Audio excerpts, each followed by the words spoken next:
Dober večer, drage gledalke in dragi gledalci. Dobrodošli v večernem delu tega prvega dne Tedna možganov, kjer bomo prisluhnili komentarju filma Tonija Erdmann. Najprej bi se v imenu organizacijske ekipe Tedna možganov in Sinapse Slovenskega društva za nevroznanost zahvalil sponzorjem, Javni agenciji za raziskovalno dejavnost Republike Slovenije ARRS, Federaciji evropskih nevroznanstvenih združenj FENS, Fundaciji Dana, Metalka Medij, Rošu, Adria Labu in vsem ostalim sponzorjem in donatorjem, ki so nam omogočili organizacijo letošnjega Tedna možganov. Prav tako bi se zahvalil vsem današnjim predavateljem, gostom in komentatorjem, da so si vzeli čas in prav tako prispevali k izvedbi dogodka. Poleg tega bi vas vse lepo povabil, da nas spremljate na družbenih omrežjih, na Facebooku, LinkedInu, tudi Twitterju. Poleg tega se lahko prijavite tudi na novičnik Tedna možganov in na novičnik Sinapse. Povezava do prijave na oba novičnika je dostopna v opisu dogodka pod videom, če nas spremljate preko YouTubea. Če pa nas spremljate preko spletne strani tedenmožganov.si, so te povezave dostopne v zavihku kanal 1. Na omenjenih straneh pa lahko najdete tudi povezavo, preko katere nas lahko podprete z donacijo. Današnji komentator filma je izredni profesor dr. Robert Masten, psiholog iz oddelka za psihologijo Filozofske fakultete Univerze v Ljubljani. Lepo pozdravljeni. Dober večer. Profesor Masten je predavatelj na različnih študijskih stopnjah in pri različnih predmetih s področja klinične psihologije in psihoterapije. Poleg tega se raziskovalno ukvarja z raziskovanjem učinkovitosti psihoterapije, identiteto v različnih kliničnih skupinah, povezavo psihičnega z duhovnim, športno psihologijo, pa tudi z vojaško psihologijo. Za dobo tega današnjega večerja pa bova vlogo moderatorjev prevzela kolega Dominik Milotič in pa jaz, Matej Lokar. Za vsa vaša vprašanja, oziroma za tiste, za katera bomo imeli dovolj časa, si bomo vzeli čas na koncu tega večera. Vprašanja lahko zastavljate preko aplikacije Slido, povezavo do te najdete spet, če nas spremljate preko YouTubea, v opisu dogodka pod videom, v primeru, da nas spremljate preko spletne strani, pa na podstrani kanal 1, kjer se predvaja ta komentar filma. Mislim, da je to vse, kar se tiče teh tehničnih podrobnosti, tako da mogoče bi kar tebi, Dominik, predal besedo, pa lahko začneš s prvim vprašanjem. Lep pozdrav še z moje strani vsem, pa bi kar začel z enim čisto splošnim vprašanjem za vas, profesor Masten.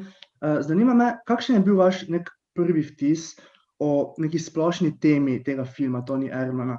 Namreč, ko smo mi malo brskali po raznih teh kritikah filmskih, smo nekako naleteli na dva različna načina gledanja na ta film.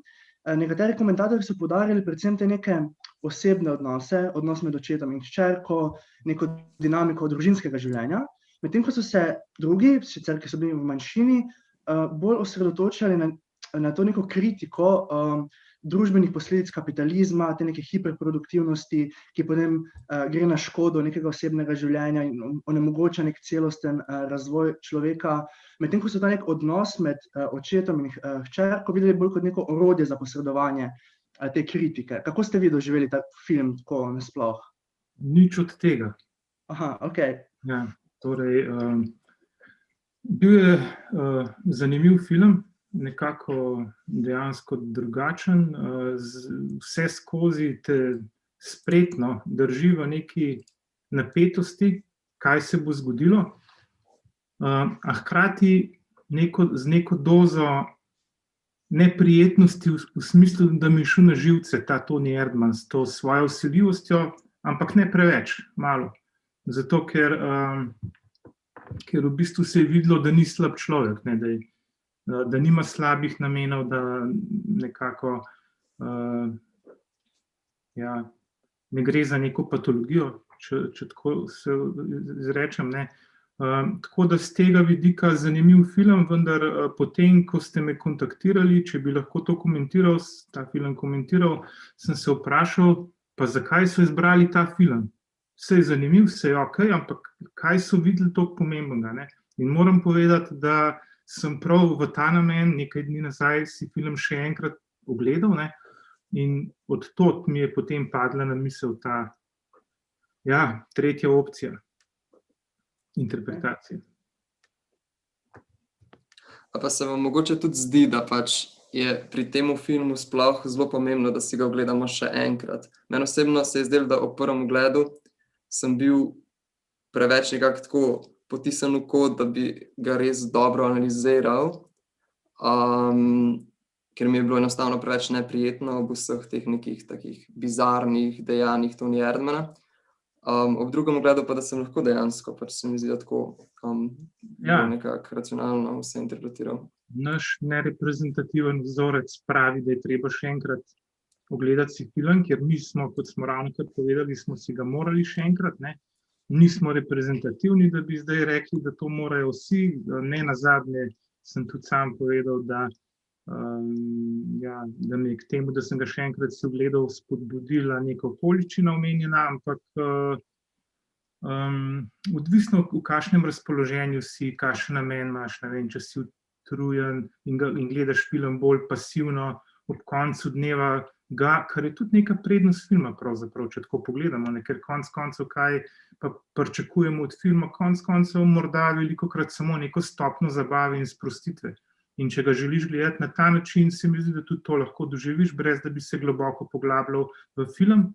Vendar, če pa želiš nekaj več, pa ni veliko filmov, ki tudi to ponujajo. In ta film dejansko ponuja nekaj več, in sicer, kot se je meni izkazalo, na dokaj kreativen in zanimiv način. Pa to, ko ste omenili, recimo, da ste se počutili pogosto neprijetno pri filmu, a je bilo to predvsem zaradi vedenja Tonija Erdmana, se pravi zaradi teh nekih njegovih ekscentričnosti, ali je bilo v tej neprijetnosti nekaj več, nekaj, kar ni bilo samo zaradi njega, ampak nasploh zaradi neke nenavadne dinamike v odnosih? Zanimivo mi je to, da jaz te zelo nenavadne dinamike, nenazadnje precej nenavadnih dinamik v raznih filmih, nadaljevankah, ki težijo biti nekako še bolj nenavadne in čudne z namenom, da pritegnejo na poceni, na čip način gledalke, gledalce. Ampak tukaj se mi pa dejansko zdi, ko drugič si pogledaš film, da nudi nekaj več, da nudi pravzaprav neko umetniško dimenzijo in neko globino. Tako da, pač v neki točki bom povedal, kaj sem jaz gledal v tem filmu. Kaj sem videl, ne. Mogoče najboljše, da kar povem, ne. Na to, da je to kritika kapitalizma, ste me vi opomnili, kar me ne čudi, pač mislim, to je tako, kot svet je postal izredno kompleksen, preveč informacij, fake news, nejasne informacije. V bistvu smo ljudje obsojeni na to, da ne moramo razbrati, kaj je res, ne. Pa če smo še bolj pametni, še bolj informirani, je pravzaprav tista minimalna meja pogosto pri tem, da bi vedel točno zagotovo, kaj gre pravzaprav predaleč za še tako pametnega in informiranega človeka, ne. In zato smo obsojeni k izbirnim realnostim, da vnos v okolje in vsebine vnašamo, ne. In konec koncev tudi to se mi pogovarjamo. Zdaj, ta prizma vnosa nekega pomena v časih, ki jih živimo, preko načina gledanja družbe, politike, je gotovo vabljiva opcija in mogoče niti ni toliko zgrešena, vendar jo ne bi naredil preveč poceni v smislu socializem, kapitalizem in tako naprej, ker časi so bolj drugačni, kot je zgolj to drugačno, ne. Zdaj, to bi bila tudi preveč čip interpretacija, če tako malo žargonu rečem, kot odnos hčerka oče.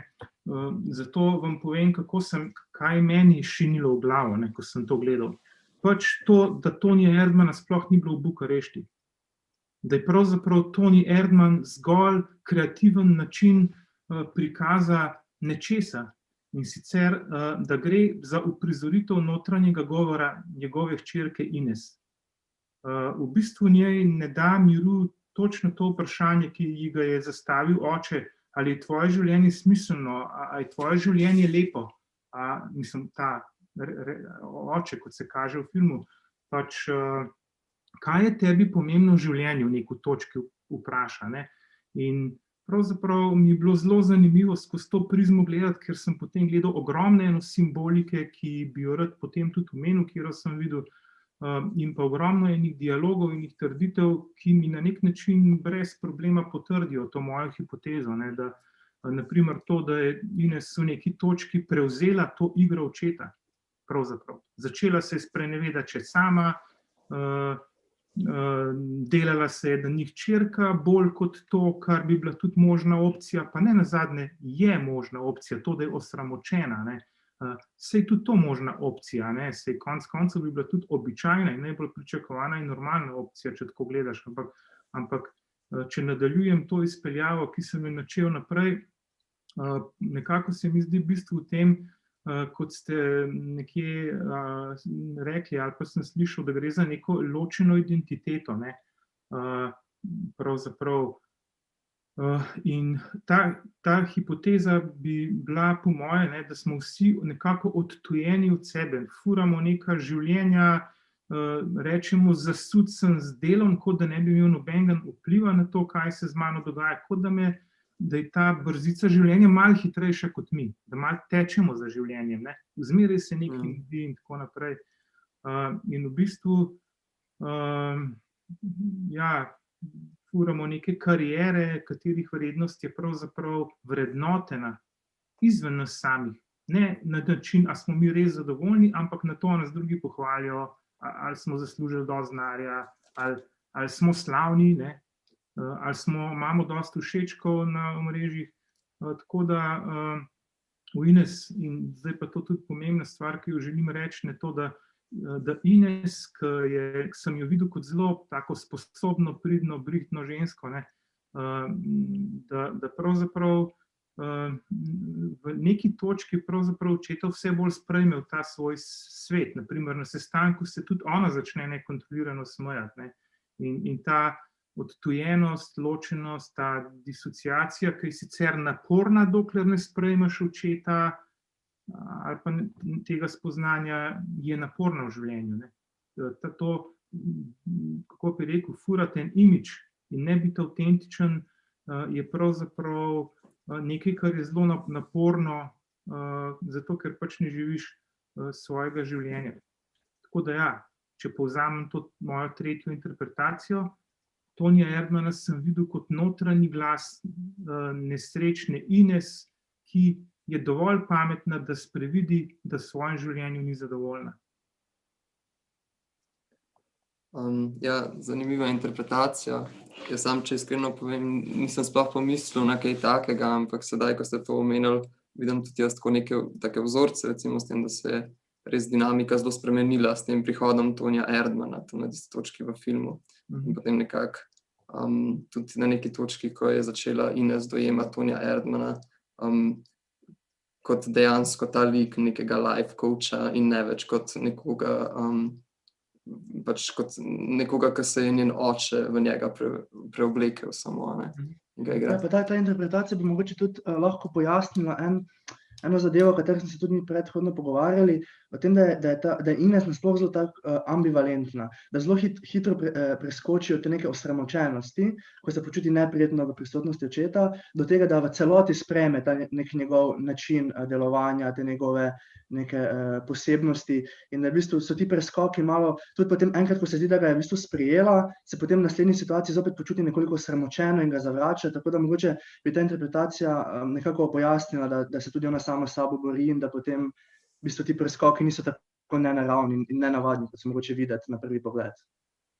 Ja, mislim, sej imamo svobodo, imamo to stopnjo svobode, kar je pač prijetno gledati na različne načine. Meni je bilo prijetno nekako izumiti še en nov način tega gledanja, ker osramočenost je tudi možna interpretacija, ne. Zdaj, vsi ljudje,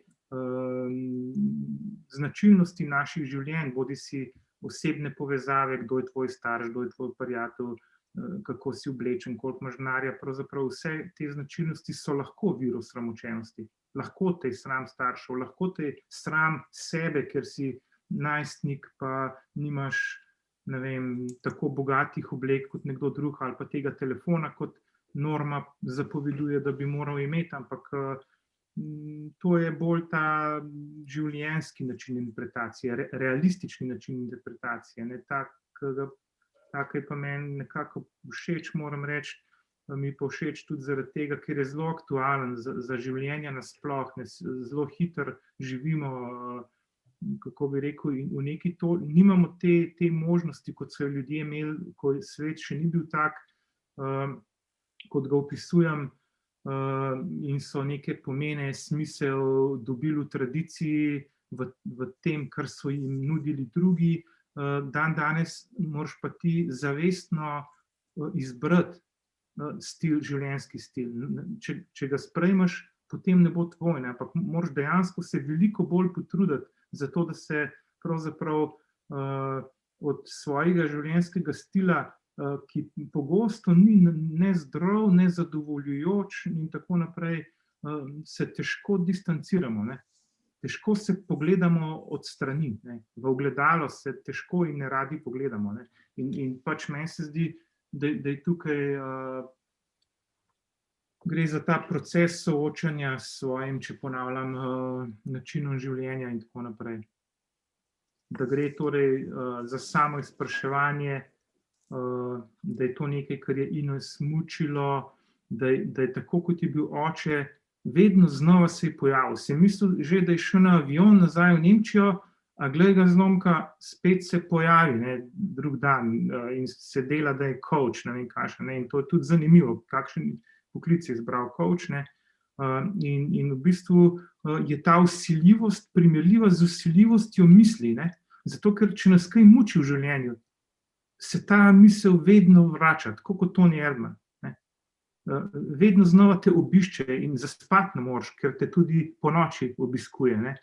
In v bistvu je znak, da je čas, da nekaj spremenimo, kar pravzaprav tudi Ines naredi. Ona sprejme odločitev, da pravzaprav sprejme to igro, kot sem prej rekel, in potem kaže na nek proces, ne, na nek proces, na neko igro, ki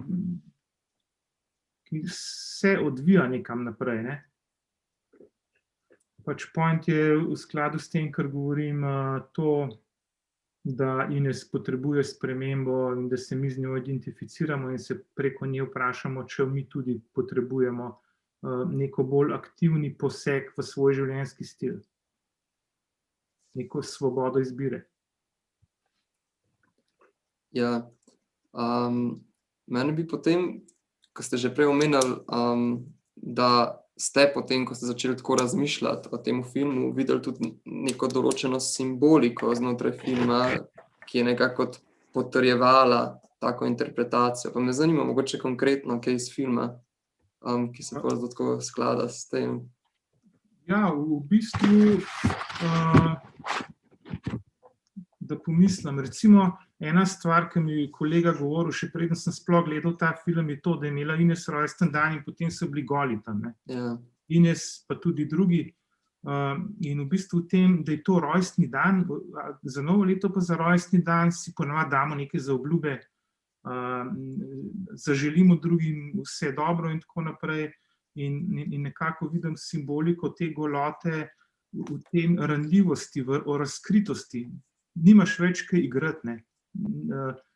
Pravzaprav je kot neko spoznanje in kot neko avtentičnost. Golota je neke vrste avtentičnost, tak prideš na svet, ne. Biti tak, kot si, gol pred drugimi, je lahko simbolika iskrenosti, avtentičnosti. Potem, kakor da se odrečeš neki fasadi, obleki, ne. Potem pa še naslednja stvar, ta ogromen neki kurentu podobni stvor, ne, je bolgarska zadeva, ki se imenuje kukeri, ne. In kukeri pravzaprav je bolgarski izganjalec zlih duhov in znanilec dobrega obdobja. On prinese srečo, plodnost, tako kot pomlad, ne. In Ines objame kukerija, ne. Se pa to zgodi točno v tem kompleksnem dogajanju, ko je imela rojsten dan, pa ko so bili na začetku goli, ne, in zasleduje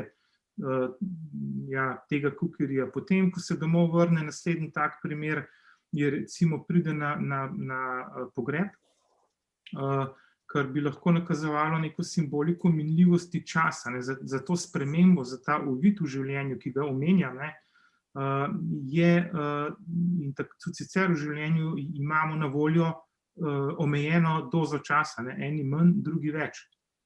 In pravzaprav je rekla takrat, žal mi je, da nisem več videla žive, ne. In to bi lahko bila simbolika tega, da vsak od nas ima koga, ki ga mogoče nikoli več ne bo videl živega, ne. Mogoče se grozno sliši, ampak kakšnega frenda, kakšnega nekje drugje. In tudi kakšni so bili, ki smo jih videli kdaj, pa nismo vedeli, da je to zadnjič, ne. In zato je to kako bi rekel, neko spoznanje, ki življenje naredi še več vredno v zavedanju te omejenosti. In morda tudi sam sebe ne boš več videl živega, če boš samo rutinsko živel in ne boš nič naredil za to, kar je naredila Ines na nek način. In tudi veliko je teh, ki se ponavljajo izjav, recimo, ko v Bukarešti vpraša Toni Erno prav, kaj pa je tebi pomembno v življenju, ne? In potem nekje, ne vem, kje je bilo, reče, meni je pomembno, ko si bila otrok, čakal na postaji, učil sem te vožnje s kolesom, ampak takrat ni časa, takrat za užitek ob tem. Šele kasneje sem se zavedal, koliko je to pomembno. Te trenutki so dragoceni, ampak grejo hitro mimo nas. No, tako da to bi bili lahko taki primeri, no. Ali pa ne vem, to se zmišljujem zdaj, ne vem, kakšni so, to gre bolj za interpretacijo, ne vem, razmišljal sem, kaj pomeni tisto strgalo za sir, ne.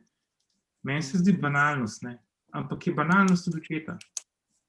In v bistvu tako, ja. Tako da, pa tudi to bi rekel, no, da na koncu sem se sprašal, kakšen je bil pa zaključek, če smem še to dodati, ko govorimo o simboličnosti. Spet imam opcijo A in opcijo B. V bistvu to, da Ines v zadnjem kadru zgleda nekako brezizrazna. Ni ne žalostna, ne vesela in ne vem kaj. In v bistvu bi lahko rekel, da se spoznanje navzven ne vidi, ne. To, kar je res pomembno v življenju, ta neka globina, včasih ni vidna navzven, ne. Ker današnji svet pa zelo poudarja to, kar je vidno navzven, navznotraj pa prazno, to je ena opcija. Torej, velike vsebine ima, pa ni bila jasno razvidna navzven. Ali pa še boljša interpretacija je pa ta, da je dosegla nek pomemben uspeh, neko preobrazbo, nek napredek v življenju, ampak ni na cilju, zato ker je ta proces vseživljenjski in dokler ne umremo, nikoli ni končan. In ona se premakne z Bukarešta naprej v Singapur. Tako da tako, konec ni žalosten, ker je Ines dojela tako kovča očeta oziroma ponotranjenega očeta, ne? Ker vse, kar smo, vsi naši odnosi, so pravzaprav ponotranjeni odnosi, ki smo jih imeli v preteklosti, ne? In to, kar ona govori sama sebi, konec koncev dejansko lahko rečemo, da ji govori oče. Jaz bom potem vprašal, ko ste omenili tisti prizor, ko so goli in to iskanje avtentičnosti, pa se mogoče pri tem filmu potem zastavi eno vprašanje, kakšen je primeren način za iskanje te avtentičnosti, in ko rečem primeren, mislim predvsem nek družbeno-funkcionalen način. Ker tukaj vidimo, Ines je ujeta v ta nek zelo formaliziran svet odnosov v tej korporaciji, kjer ima sodelavci in prijatelji, ki pa nekako ne zadostujejo njenim nekim čustvenim potrebam, ampak kje je potem tista prava mera med tem iskanjem avtentičnosti, ki pa nas ne izloči v celoti iz nekega socialnega okolja, ker lahko bi rekli, da ta njen izpad oziroma ta njen performance, ki ga ima takrat pri kosilu, zelo škodi na nek način njeni karieri, njeni poziciji v tistem družbenem okolju. In zdaj, če ona gre v Singapur, okej, ampak če ona ponovi celotno to zadevo, če se nadaljuje s tem načinom komunikacije, bo tudi tam prišlo do izpada. Tako da, kje je tista mera med iskanjem avtentičnosti in tistim prilagajanjem, ki nam omogoča, da sploh delujemo v neki družbi oziroma v nekem okolju? To je verjetno celo najbolj temeljno vprašanje. Ravno je to mogoče neko sporočilo, da kaj je bilo v Singapuru, ne vemo. Mogoče pustimo odprto, ker je tudi neka kvaliteta filma, ampak tako bi rekel, če si prilagojen na disfunkcionalno družbo, potem ne moreš biti zdrav.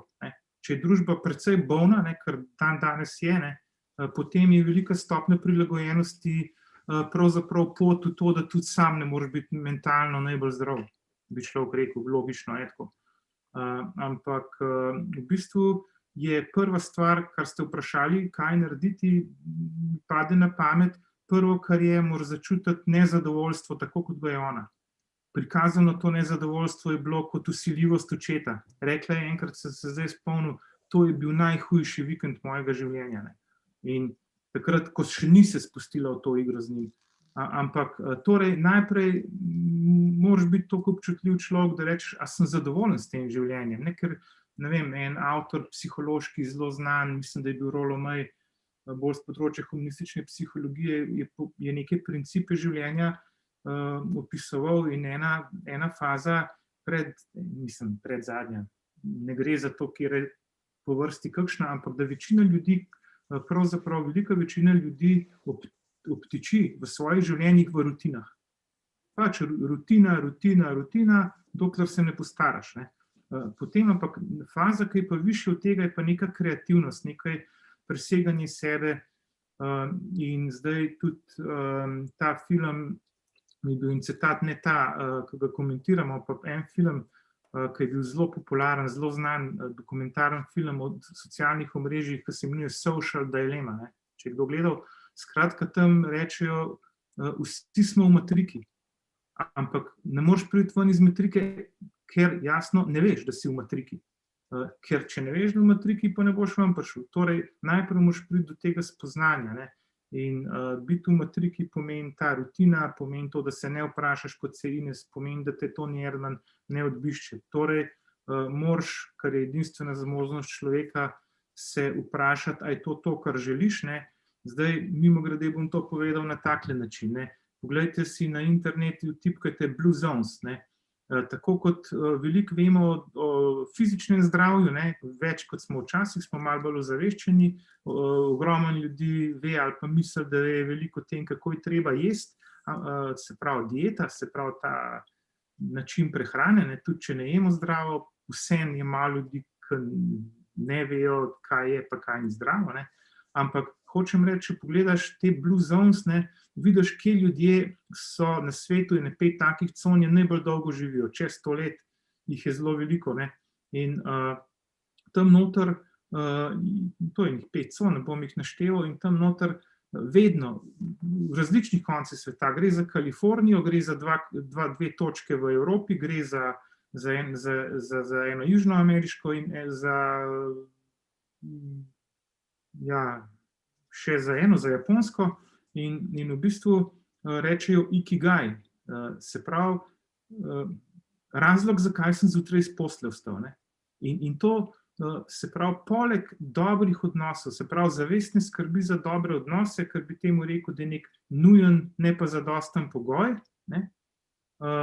to je pomembna, nujen, ne pa zadosten pogoj, skrb za dobre odnose, ampak zadosten pogoj je bil najti smisel v življenju. Ampak smisel ni nekaj poceni, abstraktnega, brezveznega, ampak je smisel zelo konkretno vedenje. Konkretno, več, ko imaš odgovornosti, več smisla imaš v življenju. Ko se ti nekaj zdi pomembno in si za to prizadevaš. In vse cone na svetu, kjer ljudje dobro živijo in dolgo živijo, pravzaprav jim je precej jasno, kaj je to. Mi smo pa v svoji odtujenosti se precej imamo problem odgovoriti na to vprašanje. Sej smo pridni, sej vse sorte kriterijev izpolnjujemo, sej vse delaš, ampak si, ne vem, na koncu dneva, meseca življenja srečen, zadovoljen, velikrat ne, kljub vsemu trudu, zato je pomembno, pa ne lahko sodobnemu človeku odkriti, kaj je to, kaj meni osebno pomembno. In če to ugotovim, je to bingo, je to tombola življenja, ker potem se lahko odrekam potem lahko zasledujem ta cilj in tako naprej. Zato bi rekel, na kratko je vaš odgovor na vaše vprašanje. Zaznati moraš, da nekaj ni v redu, torej ustaviti se moraš, pogledati nase malo bolj oddaleč, ali pa v gledalo, ali pa tako, in izbrati, kaj ti je pomembno in pač stremeti in delati za tem. Lahko reči, ne. Lahko smo pametni. Okay. Kaj pa mogoče, če pogledamo ta odnos med Ines pa Tonijem, recimo, da predvidevamo, da je Toni tokrat resnična oseba, da ni zgolj neka projekcija, ampak če vzamemo manj simbolično, če vzamemo bolj dobesedno to kot nek odnos med to hčerko, odtujeno na nek način, in očetom, ki jo skuša ponovno povezati z nekim njenim pristnim življenjem, karkoli že to pomeni, pa to malo razširimo na vprašanje, kako najti to pri odraslih otrocih, seveda, pot med neko samostojnostjo in neodvisnostjo neke odrasle osebe in vključevanjem starša v življenje. Ker starš ima zagotovo neke izkušnje v življenju, ki jih želi posredovati, ker še posebej svojim otrokom, seveda, želi se, da bi se ti otroci nekaj naučili od njega, ampak lahko v tem postane nekako invaziven. Hkrati pa otrok mora najti svojo lastno pot, svojo lastno identiteto, avtentičnost, ampak želi tudi ohranjati ta neko povezavo s starši. Kako najti tu neko ravnovesje, mogoče strani staršev in strani otroka? To je zelo težka naloga v življenju. Danes je mladim ljudem, pa manj mladim po letih, kar težko odrasti. V bistvu,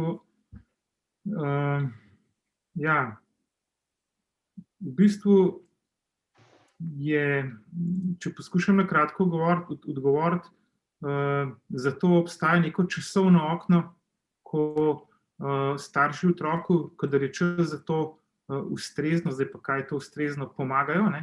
To pomeni, da mu v različnih situacijah, v različnih količinah, na različne načine nudijo, v grobem rečeno, dve stvari, ne? Eno je podpora, ljubezen, zaščita, varnost, ne?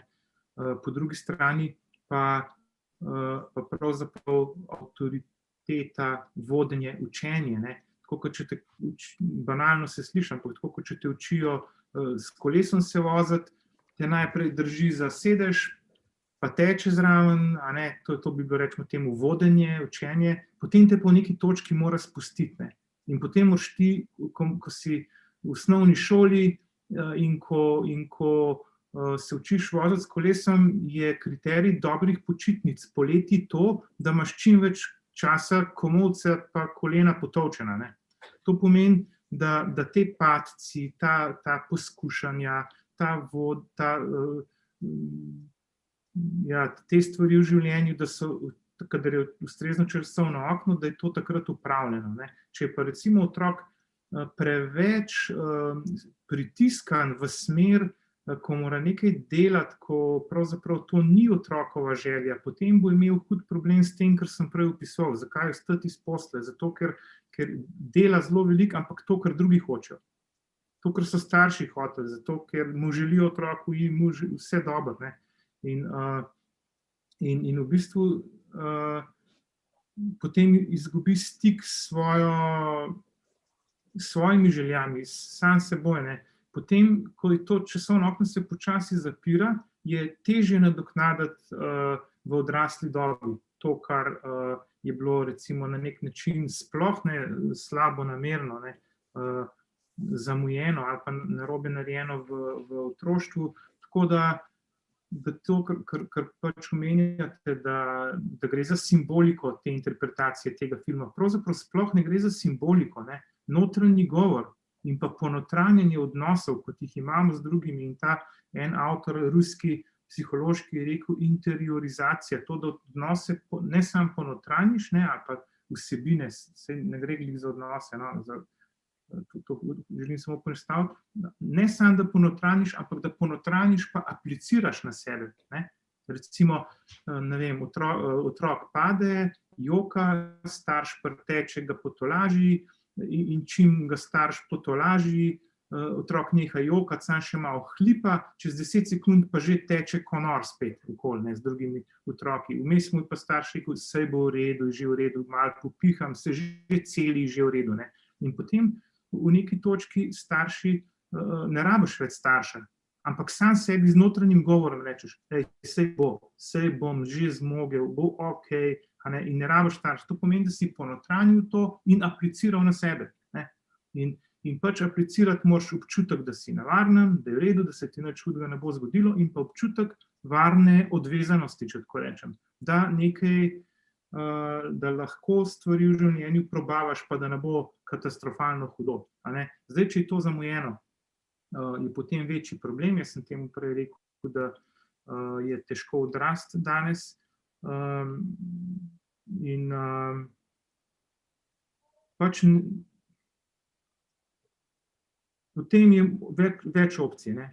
Ena je bila ta, da so starši vsiljivi, da se vtikajo. Ne. Recimo, velikokrat se kakšne mame vtikajo v 40 let stare otroke in so potem mame skregane s partnerko sina, če jo ta ima, in tako naprej, ga komandira in tako naprej.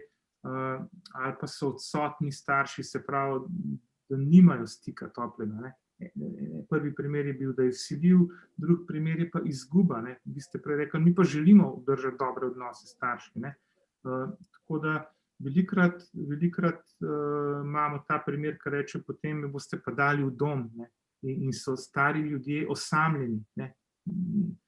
In to je res žalostno. In pravzaprav se ta kvaliteta odnosa v smislu neke bližine, navezanosti ni prenesla v odraslost, se pravi, da ni bila kvalitetna toliko, da bi se lahko obdržala. Tako da te stvari so v današnjem času težke. To nasploh tako rekel. Mene mogoče tukaj še zanima čisto iz te perspektive zdaj, zakaj ravno oče, lik očeta pač za Ines, zakaj ona vstopa v ta svoj notranji govor prav z očetom, mogoče ne recimo z mamo. A je v tem nek konkreten pomen, ali se pač so ustvarjalci filma odločili, da bojo pač izbrali v tem primeru očeta? Ja, lahko bi rekli enostavno, če bi bila pa mama, bi me pa vi vprašali, zakaj so pa ravno mamo izbrali, ne? Ja, seveda. Ja, ampak to je dobro, malo za šalo, malo za res, enega pač moraš, ampak vseeno, ne, prvič ona je bila ženska, oziroma ona je ženska, oče je pač malo bolj tradicionalno, te stereotipno gledamo, je recimo neka avtoriteta, če bolj prototipsko gledamo, ne, kar ne pomeni, da mama ni avtoriteta, ne, ampak pač oče v tem konkretnem primeru, ne zato, ker oče pa ker ni mama, je nenazadnje oseba, ki se imata rada, ne, v tem filmu se vidi, da je njun odnos dober, ne, ker če Ines ne bi imela rada tega očeta in obratno, potem ga ne bi prenašala, ne, če zdaj na tem realnem nivoju govorimo, ali pa če poskušamo prenesti na pač neke primere odnosov odraslih otrok in pa njihovih staršev, potem bi ga poslala nekam že veliko bolj hitro. Pa se ni veliko manjka, da bi ga tudi, če tako pogledaš. Vse te stvari poskušaš odgnati, ampak vseeno mogoče zato, ker je tudi ta neka simbolika, da je oče pravzaprav bil v tem primeru neka avtoriteta, pač nekdo, ki je Ines bila pripravljena poslušati.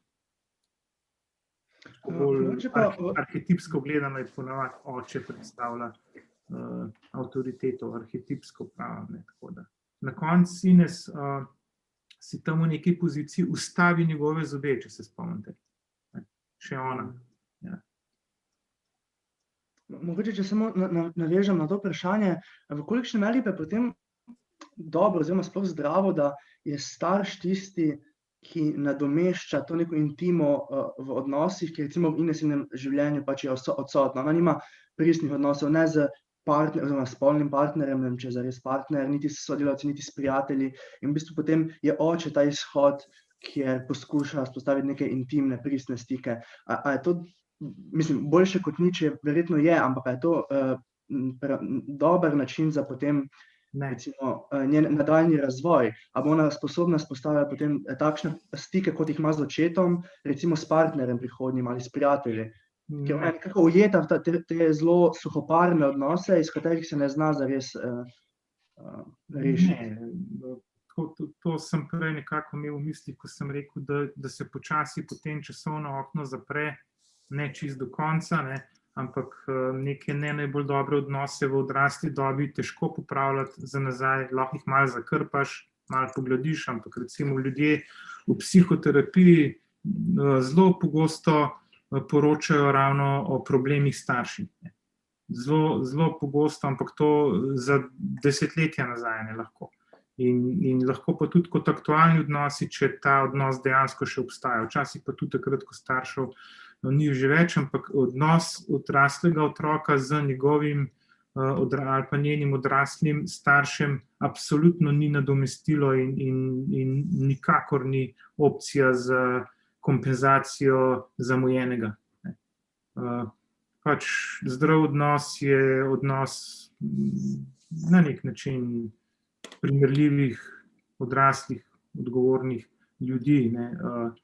Ampak se pravim, zato pa jaz v tem filmu raje, če še tako rečem, raje gledam ta odnos, kot da ni realen, ampak da gre za, da Toni Erdmann je vsiljiva misel, ki ponazarja to, da se sprašujem, je glas metapozicije do sebe, ko sam sebe vprašaš to, kot Toni Erdmann vpraša njo, a imaš vsaj malo od življenja. In to vprašanje, če ga sam sebi postaviš, koliko pa imam od življenja, je še bolj vsiljivo kot Toni Erdmann. Tako da, če se enkrat začneš sprašovati, tako da drugače pa odgovor je gotovo ne. V bistvu so taki odnosi, bi celo rekel, ker mogoče sem vas pa narobe razumel, ampak na nek način so taki odnosi, kot sem jaz razumel, da vi sprašujete pravzaprav prototip zelo patoloških odnosov. Ne, to je bilo moje, na to sem ciljal. Ali dober odnos, takšen dober odnos s staršem se lahko potem zares preslika na druge odnose, ali je potem oseba v bistvu ujeta v ta odnos samo izključno s staršem, Ne. prenesti na druge osebe? Ne, seveda se prenese. Ja, ker pač prenese se to, prenesejo se hrošči pa napake v programu, če tako rečem, ki ga imamo skozi socializacijo nalodenega, prenese se pa tudi vse dobro. Tako da kapacitete za odnose, za vzpostavljanje, za zaključevanje, za vzdrževanje, pravzaprav se naučimo skozi socializacijo, skozi odnose, najprej starši, potem pa tudi z drugimi. In seveda se prenese. In če teh kapacitet ne dobimo, ker mi teh kapacitet, mi s temi kapacitetami za odnose na tak način, odrasel način, ne pridemo na svet. Ta program sposobnosti za odnose se mora še le naložiti, če tako rečem, skozi različne nivoje in procese socializacije, tako da to je pravzaprav zelo ključno. Najbolj ključno. Ja. Ja. Kaj pa mogoče, če zdaj še malo zaidem iz tega, če je pač Toni Erdmann konkretna oseba, ali pa tudi, če ni, pa je samo v nek subjekt internega dialoga v Inesini glavi. Ampak vseeno deluje tako nekako kot nek posrednik tega, mogoče, če bi se, kot nek posrednik te Inesinega upora proti tej neki konvencionalnem vedenju družbe okrog nje. In Toni Erdmann se v bistvu izraža zelo tako ekscentrično, deluje v nekih takih, tako rekel bi, da krši norme vsakdnevnega obnašanja. In pač, a je to res pravilen način upora proti temu monotonem, vsakodnevnem življenju? Kot ste prej rekli, recimo, da se na koncu večina ljudi ujame v neko to rutino. A ne? Zdaj, a je res, bodi si, da je pač to prava oseba ali pa da ni, pa da je samo v insini glavi, da deluje na ta način, da krši te neke družbene norme in deluje tako zelo ekscentrično. A je to pravilen način? Dve stvari bom rekel. Prvo, nujno je, ne? Zdaj, če malo razširim, pa da ne gre za ekscentričnost, pravzaprav, ki je sama sebi namen, ne? To pravzaprav nima nobenega smisla, ampak mislim, neko psihologiko ima tudi ekscentričen biti. Nazadnje se ljudje ravno z ekscentričnostjo služijo danes, prej pa tega ni bilo toliko milijone. Ne? Se imaš ljudi, ki so slavni samo zato, ki so slavni, ne? Pa ki so ekscentrični, pa in naredijo vse živo samo, da bi bili opaženi, ampak je to potem tudi vse. Ne? To pomeni praznina in banalnost življenja. Ne? To je ravno obratno, ampak dve stvari bi želel reči. Jaz sem prej omenil enega avtorja, ki sem rekel, eno je rutina, drugo je pa potem neka transcendentalnost, ne? Neka rutina, neka kreativnost, ne? Ampak so pa še drugi principi in sicer upor je eden od njih. Ne? To, kar sem prej govoril, da je del zdravega razvoja, čisto razvojno psihološko, je upor. Ne? Pač že zelo zgodaj v življenju, ne vem, že zgodaj v življenju, vsekakor pred 3 leti, se otrok, malček pravzaprav upre, ne? In je to nujni sestavni del tega, kar ukorporira v svojo osebnost, v svojo psiho, potem v mladostništvu se spet upre, ne? In mora prihajati v konflikt. Zdaj, na kakšen način? Na drugačen, mladostnik se vedno izkazuje naven drugače kot starši. Ne? Tudi na to, kako se obnaša, katero muziko posluša, kako se oblači, vse tako, lahko tudi bolj ekstremno, in potem ta stari rečejo groza, katastrofa, mi pa v naših časih pa to ni bilo tako, daj si pojdi k frizerju, pa ta pirsi daj. Skratka, to je nujni del. Ne? Ljudje, ki ne gredo razvojno psihološko skozi to fazo upora, so pravzaprav imajo neke primanjkljaje v življenju, ki jim povzročajo hude probleme. To je ena stvar. Druga stvar je pa ta, da upor absolutno ni zadost sam po sebi. Ne? Torej, če si proti, a hkrati ne veš točno zakaj že, ne? Tako kot James Dean, upornik brez razloga, ne? Potem pa samo zato, da sproti razlog se pa že najde, to ni dost. Ne? Se pravi, v naslednji fazi, ki je težja in sem jo prej omenil, je pa treba najti razlog. Ne? Zakaj iti iz tople postelje zjutraj? Zakaj iti iz hotela Mama, ki je poln hladilnik, pa ki je vse lepo? Ne? Zakaj iti v majhno stanovanje, mogoče vlažno, ki ga moram plačevati, ki bi bilo itak doma cenejše pa boljše in tako naprej? Ne vem, zato, ker sem še študirati nekaj, kar me zanima, ne, in mi to bolj pomembno. Skratka, upor je pomemben samo, če ni v neki točki. Ne. Je pomemben samo, če mu sledi zavzemanje za nekaj, kar je v življenju važno. Ja. Okay. Zdaj smo že s časom, oziroma smo kar nekaj tem predelali, pa mislim, da je zdaj čas počasi za vprašanja publike, pa boš ti, Matej, izpostavil kakšno? Torej, samo da vidim, imam par vprašanj. V bistvu, kaj vam je bila najbolj pomembna scena v filmu in zakaj? Pomembna je v narekovajih, tako da mislim, da bi rekel. Jaz sem se najbolj zabaval v postprodukciji.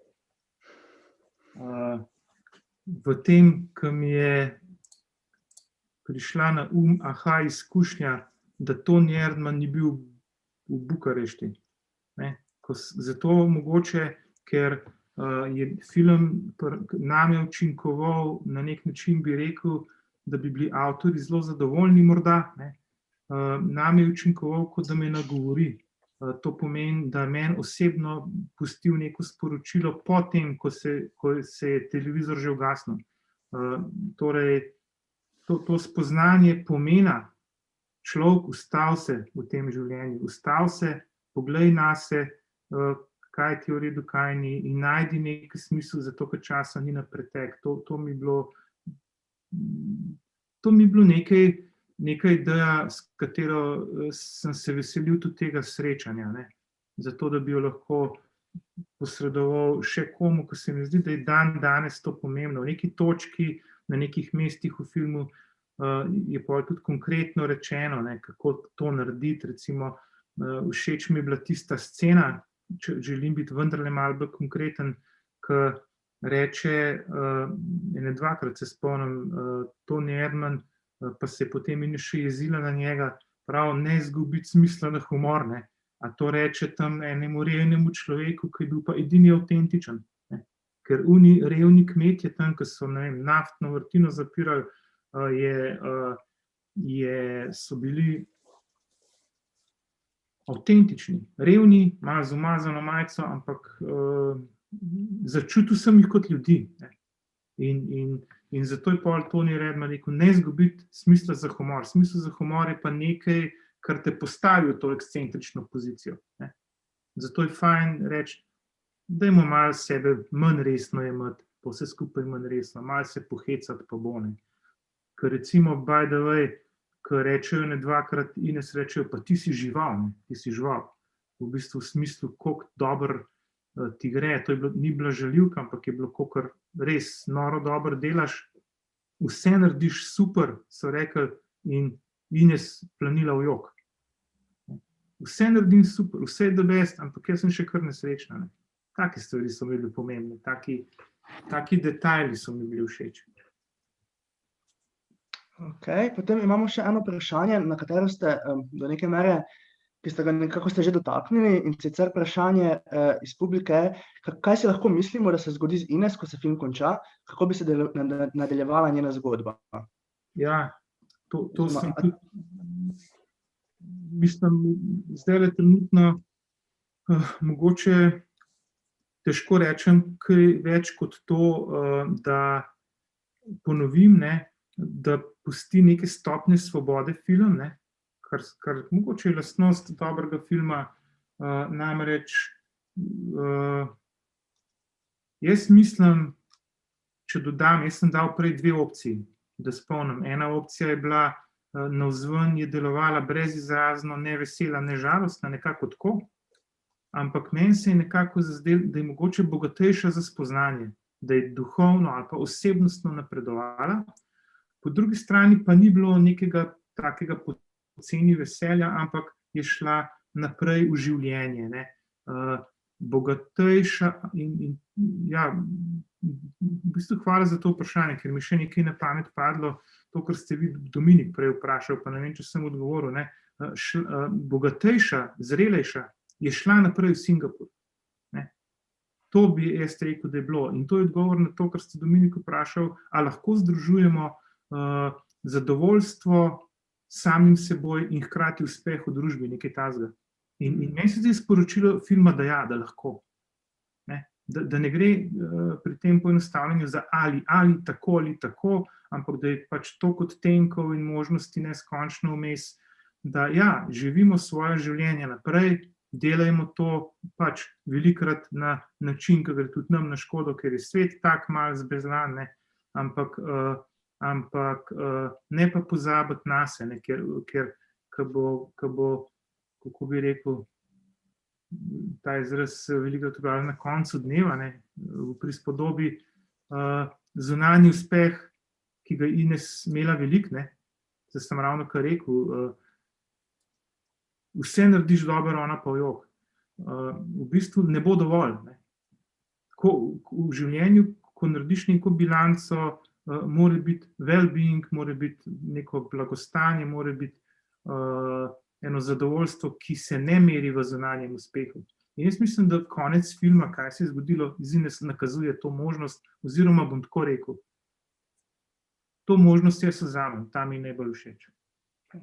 Ja, ta je zame sprejemljiva. Mislim, da je za druge tudi, sem prepričan. Ne pa to, da svoje življenje odtujeno lepiš na neke strani drugih kreirane kriterije, tako kot bi lepil slikce na Facebook wall, ne. To je napačna pot, ne. Slikce na nek zid socialnega omrežja peljejo v izgubljenost. Ja. Oziroma, no ja, to ne pomeni, da ne smeš biti na Facebooku, lahko si. Jaz nisem več. Imamo še eno vprašanje. Kaj pa pomeni, da je nekdo avtentičen, pristen? Drugi ljudje in okolje vedno vplivajo na to, kako se izoblikujemo, kaj si želimo, kaj počnemo. Ja. Zelo sem vesel za ta vprašanja, ko se mi vsa zdijo točno taka, kot bi si jih želel, kot bi jih sam zastavil, pa sem pozabil reči prej to. To vprašanje zadnje je pomembno zato, ker ko psihologi govorimo o odraslosti, so te definicije precej osredotočene na sebe, ne. Premalo na sebe, to pomeni, da postaneš odgovoren, da postaneš ne vem kaj, ja, vse, ne, uspešen. Ampak, ne, kar je pa treba dodati, pa nisem še, je pa to, da je kriterij odraslosti, prepričan sem v to, in to je tisto, kar se izpušča prevečkrat, to, da to, kar so drugi tebi dajali, ti vračaš drugim. Odraslost ni osredotočena na tebe, ampak odraslost je, ko se nehaš obremeniti sam s sabo in začneš podpirati, nuditi in pomagati drugim ljudem. Ne gre za to, zaradi česa Japonci uporabljajo ikigai, zakaj ostaneš iz posle, kaj je tebi pomembno, meni, ne gre za jaz, pa jaz, ne. Gre za to, da v eni točki sebe daš na stran, pa ne me narobe razumeti. Še vedno se moraš 100% upoštevati, ampak kriterij odraslosti je, da nimaš potrebe ukvarjati se s sabo, ampak da nudiš drugim ljudem, družbi. Bolj, ko si zrel, bolj, ko si odrasel, bolj, ko si zdrav, bolj pomagaš širšemu krogu ljudi. Prispevaš in vračaš dobro drugim. Tako kot so drugi, ko si bil nebogljen ali pa ko si bil v stiski, tako kot so danes veliko ljudi v stiski, drugi dajali tebi. Tako da dajanje drugim, ne na svojo škodo, je tisto, kar človeka najbolj obogati, ker to, da nam govorijo, kaj naj delamo drugi, je po eni strani res, ampak drugi del resnice je, da je pomembno tudi čim bolj zgodaj v življenju tudi, da se odločaš in delaš stvari, ki jih sam želiš, ne sam drugi. Zato, če ima kdo otroke svoje, ali pa če bo imel svoje otroke, je zelo pomembno, da pri vzgoji ne izhajaš iz svojih potreb, ampak delno otroke vodiš, si avtoriteta, čim bolj pa pustiš, da spoznavajo svet sami, zato da bojo imeli lahko potolčena kolena med počitnicami. Ok, žal se je naš čas danes iztekel. Jaz se lepo zahvaljujem v imenu celotne ekipe profesorju Mastenu, da se je vzel čas za izvedbo tega komentarja. Ker je to zadnji današnji dogodek v sklopu prvega dne tedna možganov, bi se še enkrat zahvalil tudi vsem današnjim predavateljem, sponzorjem in seveda gledalcem, ki ste bili danes z vami. Hkrati vas lepo vabim, da se nam pridružite še v prihodnjih dneh. Jutri so na programu klinična predavanja, z začetkom ob 16. uri. Ob 20. pa si lahko gledate še en filmski komentar filma Popolni tujci. Lahko pa se tudi udeležite delavnic za odrasle z naslovom Moje in tvoje vrednote. Prav tako pa bo na drugem kanalu od 16. ure naprej potekal program, ki ga vodijo naši kolegi iz Maribora. Zdaj, da boste pravočasno obveščeni o vseh dogajanjih, pa nam seveda lahko sledite na družbenih omrežjih, lahko pa se naročite tudi na Novični, kot je že prej Matej povedal, povezavo do prijave najdete v opisu pod videom na YouTubu. pa tudi v zavihku kanala, kjer se predvajajo predavanja. Tam pa lahko najdete tudi povezavo do navodil, kako nas lahko podprete z donacijo. S tem bi zaključil današnji prvi dan Tedna možganov, pa vsem želim lep večer. No, lahko